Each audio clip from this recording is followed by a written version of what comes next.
আসসালামু আলাইকুম। আমন্ত্রণ জানাচ্ছি জাগো স্পোর্টসে। আপনাদের সাথে আছি আমি মমতাজ শাহিন রুম্পা। শুরুতেই জানিয়ে দিব আপডেটগুলো। ওয়েস্ট ইন্ডিজকে ধবল ধোলার মাস্টার মাইন্ড কোচ সালাউদ্দিন। ওয়ানডেতে অপ্রতিরোধ্য পাকিস্তান 6 সপ্তাহে টানা তৃতীয় সিরিজ জয়।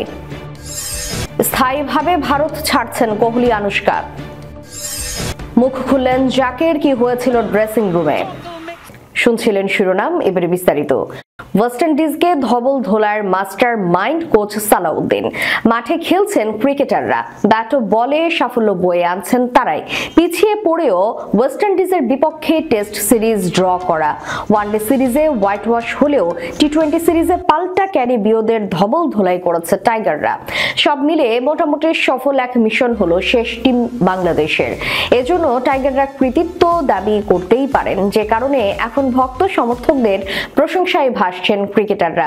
ক্রিকেটারদের কৃতিত্ব দেওয়ার পাশাপাশি কারো কারো মুখে প্রধান সহকারী কোচ মোহাম্মদ সালাউদ্দিনের প্রশংসাও শোনা গেছে। বাংলাদেশের সাফল্যের জন্য তাকেও কৃতিত্ব দিচ্ছেন। ভক্তদের অনুভব, সালাউদ্দিন দলে যুক্ত হওয়ায় ক্রিকেটারদের পারফরম্যান্সে উন্নতি ঘটেছে, ভালো খেলছে, উৎসাহী ও অনুপ্রাণিত হয়েছেন। এখন দলের সঙ্গে চেনা জানা খুব কাছের একজন আছেন, যিনি তাদের সবার ভালো মন্দ দোষ গুণ জানেন। কার ক্লাস কে কোথায় স্বাচ্ছন্দ্য বোধ করেন, কে কোথায় পারদর্শী, সবই সালাউদ্দিনের নখদর্পণে। ডাগআউটে টিম হোটেল, টিম বাস ও অনুশীলনে দলের সঙ্গে থাকেন। এটা ক্রিকেটারদের জন্য দারুণ স্বস্তি ও নির্ভরতার। ওয়েস্ট ইন্ডিজের মাটিতে জাতীয় দলের যে বহরটি খেলছে, সবারই সরাসরি শিক্ষক সালাউদ্দিন। হোক ক্লাব কিংবা বিপিএল, কোনো না কোনো ভাবে তারা সালাউদ্দিনের সান্নিধ্য পেয়েছেন। এই বিষয়টি জাতীয় দলের খেলোয়াড়দের অনেক বড় প্লাস পয়েন্ট। বিসিবির সাবেক পরিচালক খালেদ মাহমুদ সুজন সপ্তাহখানেক আগে গণমাধ্যমে বলেছিলেন, বাংলাদেশের ড্রেসিং রুমে কোচ সালাউদ্দিনের উপস্থিতি দলের উন্নতি এবং ক্রিকেটারদের ভালো খেলার অন্যতম কারণ। কথাটি শুনে কেউ কেউ হয়তো ভ্রু কুঁচকাবেন, কিন্তু বাস্তবতা এমন কথাই বলছে। কোন সিরিজের প্রথম টেস্টে নাকাল হওয়ার পর বাংলাদেশ শেষ টেস্টে ঘুরে দাঁড়িয়েছে কবে? ওয়ানডে সিরিজে চরমভাবে নাকাল হওয়ায় টি-20 সিরিজে এমন উজ্জ্বল পারফরমেন্স, বিপুল বিজয়কে দেখেছে কবে? এভাবে ঘুরে দাঁড়ানোর পিছনে কৃতিত্বটা অবশ্যই কোচ এবং টিম ম্যানেজমেন্টের। ভিনদেশি কোচ ফিল সিমন্সের দলটাকে এক ছাতার নিচে রাখা এবং মানসিকভাবে উজ্জীবিত রাখার কাজ করে দিয়েছেন সালাউদ্দিন। কোচ হিসেবে মেধাবী ও নামী হলেও বদমেজাজি চন্ডিকা হাথুরু সিংহের সময় ড্রেসিং রুমটা একটু অন্যরকম থাকতো। হাথুরুর ভয়ে দাপটে ক্রিকেটাররা মানের দিক থেকে একটু নরম থাকতেন। ড্রেসিং রুমটা একটু গুমোট ছিল, ক্রিকেটারদের মাথায় হাত বুলিয়ে দেওয়ার কেউ ছিলেন না। এখন সালাউদ্দিন আশায় ক্রিকেটাররা মাথার উপর কটা বড় বটগাছ পেয়েছেন। সেই কারণেই তানজিদ হাসান তামিম, পারভেজ হোসেন ইমন, মেহেদী হাসান মিরাজ, জাকের আলী অনিক, তাসকিন আহমেদ, শেখ মেহেদী, হাসান মাহমুদ, রিশাদ হোসেন, তানজিম সাকিবরা এক সুতোই গেঁথে আছেন। একক ইউনিট হিসেবে মনের আনন্দে খেলছেন, সামর্থ্যের সেরাটা উপহার দেওয়ার অনুকূল পরিবেশও পেয়েছেন। এখন গালমন্দ দেওয়ার কেউ নেই, পর্দার অন্তরাল থেকে ছড়ি ঘোরানোরও কেউ নেই। পরিবেশটা অনেক চমৎকার, শান্ত এবং স্বচ্ছ, যে কারণে ক্রিকেটারদের ভালো খেলার ইচ্ছেটাও বেড়েছে। সবাই দলটাকে নিজের ভাবতে শুরু করেছেন। বাংলাদেশ দল এ সিরিজে একটা ইউনিট হয়ে খেলেছে। গত 6 সপ্তাহের মধ্যে দেশের বাইরে খেলা 3টি ওয়ানডে সিরিজের দুর্দান্ত পারফরমেন্স দেখল পাকিস্তান। অস্ট্রেলিয়া, জিম্বাবুয়ের পর দক্ষিণ আফ্রিকাকেও তাদের মাঠে ওয়ানডে সিরিজে নাকাল করলো আনপ্রেডিক্টেবলরা।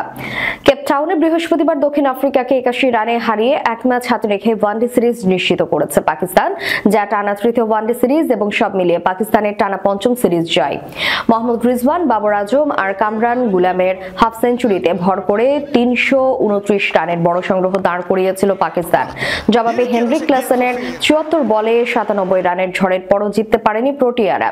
248 রানে থামে দক্ষিণ আফ্রিকার ইনিংস। টস হেরে ব্যাট করতে নেমে শুরুতেই আব্দুল্লাহ শফিককে হারায় পাকিস্তান। সাইম আইয়ুবও ইনিংস বড় করতে পারেননি, তবে রিজওয়ানকে নিয়ে তৃতীয় উইকেটে বাবর করেন 115 রানের জুটি। যে জুটিতে ভর করে বড় সংগ্রহের ভিত পায় পাকিস্তান। 21 আন্তর্জাতিক ইনিংস পর অবশেষে 50 পান বাবর আজম। 95 বলে খেলেন 73 রানের ইনিংস। রিজওয়ান করেন 82 বলে 80। শেষের দিকে ঝড় তোলেন কামরান গুলাম। 32 বলে 4 বাউন্ডারি আর 5 ছক্কায় 63 রানের বিধ্বংসী এক ইনিংস উপহার দেন তিনি। দক্ষিণ আফ্রিকার কুইনা মাখাপা 4টি আর মার্কো জানসেন নেন 3টি উইকেট। জবাবে 113 রানে 4 উইকেট হারিয়ে চাপে পড়ে দক্ষিণ আফ্রিকা। সেখান থেকে এক হেনরিক ক্লাসেন ছাড়া বলার মতো লড়াই করতে পারেননি কেউ। একটা প্রান্ত ধরে মারকুটে ব্যাটিং করে যাচ্ছিলেন ক্লাসেন, তিনি শেষ ব্যাটার হিসেবে আউট হন। সেঞ্চুরির একদম দৌড় গোড়ায় পৌঁছে যাওয়া ক্লাসেনকে স্বীকার করেন নাসিম শাহ। 74 বলে 97 রানের বিধ্বংসী ইনিংসে 8টি 4 আর 4টি ছক্কা হাঁকেন ক্লাসেন। 43.1 ওভারে 248 রানে অল আউট হয় দক্ষিণ আফ্রিকা। পাকিস্তানের শাহিন শাহ আফ্রিদি 4টি আর নাসিম শাহ নেন 3টি উইকেট। ক্যারিয়ারের পড়ন্ত বেলায় বিরাট কোহলি এরই মধ্যে আন্তর্জাতিক টি20 থেকে অবসর নিয়ে ফেলেছেন। ব্যাট হাতে 22 গজের সময়টা ভালো কাটছে না। চলমান অস্ট্রেলিয়া সিরিজেও খুব একটা ছন্দে নেই।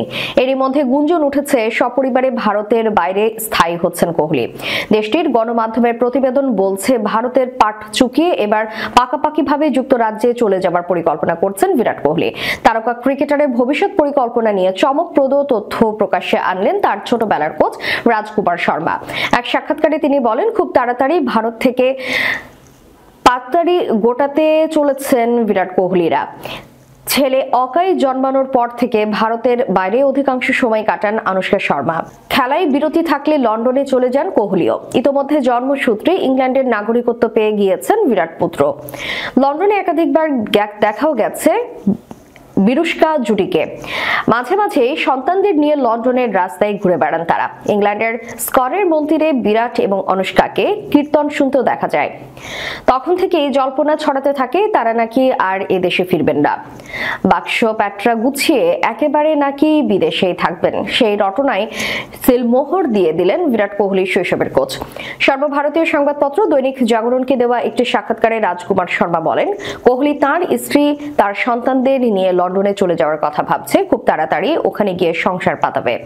তবে বিরাট এখনই অবসরের কথা ভাবছেন না বলে মত রাজকুমারের। তিনি বলেছেন আরো 5 বছর অন্তত দেশের জার্সিতে খেলতে পারবেন কোহলি।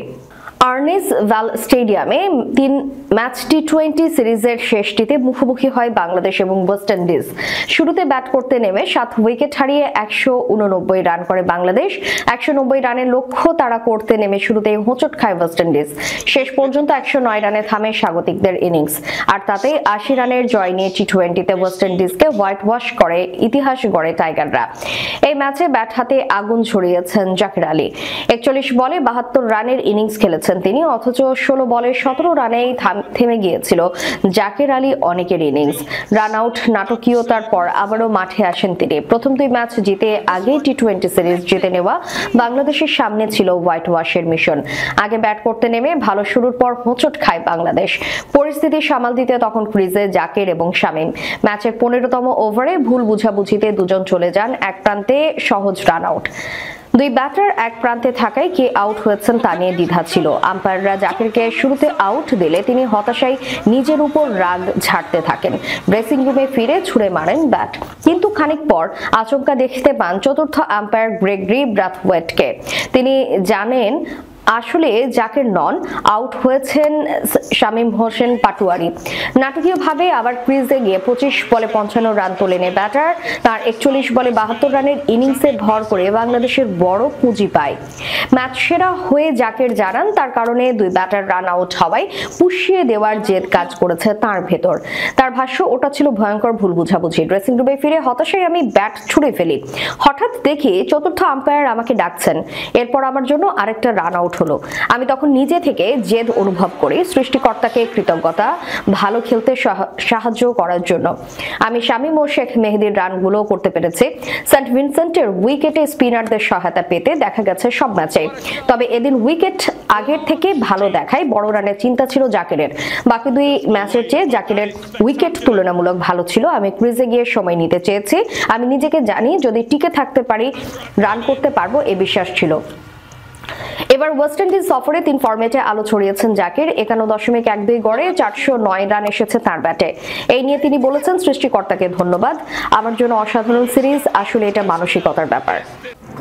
শেষ করার পূর্বে সংবাদ শিরোনামগুলো জানিয়ে দিব আরো একবার।